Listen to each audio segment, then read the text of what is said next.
Assalaamu alaykum wa rahmatullahi wa barakaatu. Seenaa dhuman qabne keessa deemaa jirra. Dinqiiwwan Rabbii ol'aanaa akka mallattoo uumamtootaaf ta'anii iddoo addunyaa irratti faca'anii jiru. Guyyaa har'aa sagantaa kana keessatti seenaa dhugaa fi wantoota nama ajaa'ibsiisan kan addunyaan ajaa'iba jettee waamtu haala qalbii Islaamaa walii wal simatuun ilaalla.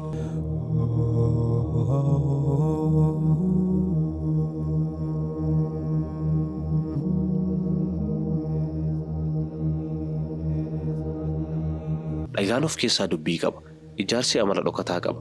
Ijaarsa kana gubbarra ilaaluun ga'aa miti. Akka Qur'aanni nutti himu wanti hunduu seenaa qaba.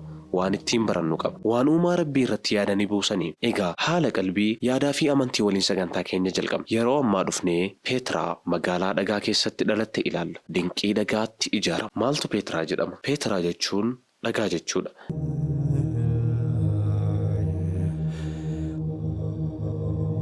Addunyaa kana irraa iddoo tokkotu jira. Innis bakka dhagaan ijaarsa taate. Magaalaa dhokataa dhala namaa fi uumaa Rabbii gidduu jiranitti dhala sirrii kennite. Peetiraan biyya Joordaan keessa jirtu. Seenaa isii keessatti iccitiiwwan qaroomina, daldalaa fi islaamummaa walii wal qabatu.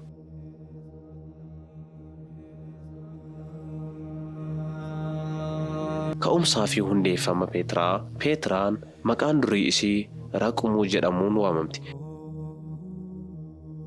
Waggoota 2000 oliif seenaa keessatti dhokattee jirti. Isiin ijaaramtee bara nabiyyiin Nabi Haaruun alayhi salaam waliin wal qabatu. Sababni isaas lafti sun ganda Nabi Haaruun keessatti argamti.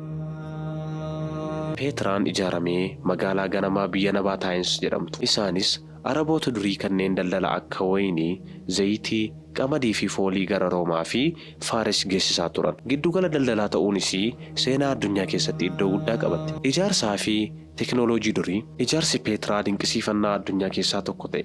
Dhagaan diimtuu saandstoon ta'e keessaa mana jireenyaa, masaraa, gamoo mootii fi iddoo waaqeffannaa baay'ee keessaa xuuxamuun ijaaramaniiru. Jalqaba seenaa keessatti ummata ijaarsaa fi qorannoo lafaatiin beekamanii turan. Isaan bishaan lafa jalaa dhufuu danda'u sirna geejjiba bishaanii sadarkaa olaanaa qabuun ijaaranii turan.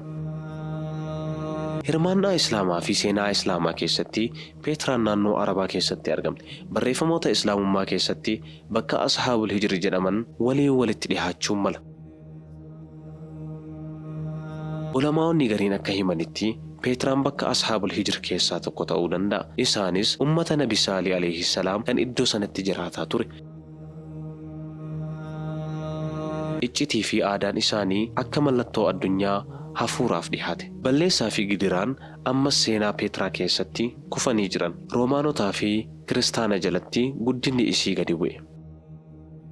Gama biraatiin yeroo Islaamni bal'ate jaarraa 7ffaa keessa yeroo Peetiraan ilaalcha haaraa argattee akka bakka seenaa fi barnootaatti har'aa fi beekamtii addunyaa UNESCO World Heritage Site taatee jirti. Yeroo ammaa baay'ina daawwannaa addunyaa keessaa tokko wanta nama ajaa'ibsiisu keessaa masaraa qabeenyaa karra dheeraa dhagaa jidduu qulqulluu fi mana kuusaa bishaanii.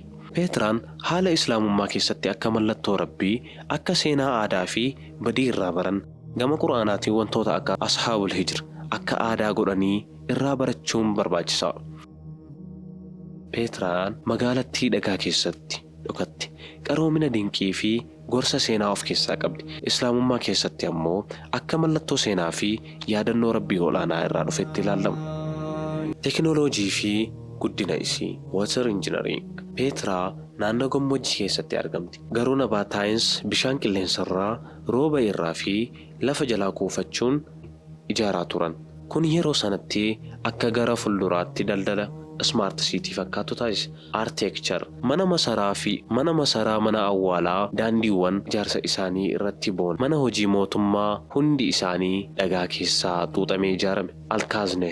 The Treasury. Mana gurguddaa kana keessaa isa tokko. Bakka daawwattoonni addunyaa hedduminaan daawwatan. Iccitii ijaarsaa. Ijaarsi dhagaa keessaa xuuxamee ijaarame meeshaalee gurguddoo malee xinnaa fi ogummaa olaanaan ijaaramuu agarsiisa. Akkaataan ijaarsa isaanii garuu ammallee qorannoo keessa jira kan nama ajaa'ibsiisu jedhamee ilaalama.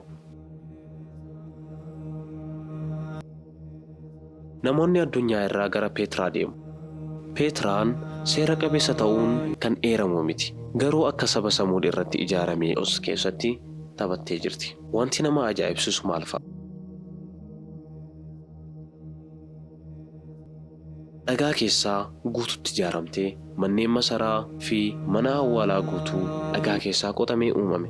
Teknooloojii bishaan kuufachuu, sirna bishaan olaanaa qabu yeroo sanatti gammoojjii keessatti jiraachuu, islaamummaa fi beekumsa. Diinagdeen, ijaarsaa fi teknooloojiin faayidaa qabus amantii fi qalbii irraa kan fagaate yeroo ta'e bu'aa hin fidu. Seenaa Peetraa irraa barumsi, dinqii irraa barachuu, akka saba kufanii irra hin geenyeef of qopheessu. Qur'aanni saba isaanii Samuud yaadachiise. Ijaarsa isaanii irratti akka hin boonin nu gorsaa jira. Ijaarsi guddaan qalbii guddaa malee bu'aa hin fidu. Qur'aanaa fi seenaa addunyaa wal fakkaatu. Qur'aanni akka dubbate addunyaan argite. Yeroo barumsa irraa fudhannu dinqii seenaa ta'uu dandeenya. Yoo irraanfannee akka saba kufee taana. Akkasitti sagantaa dinqisiifannaa fi ajaa'ibsiisaa keenya keessatti Peetraa akka fakkeenya dhimmamtoota seenaa dhugaa barnoota islaamawaa fi dinqii uumamaa ta'ee ifa baaf. Turaa baradhaa yaadadhaa.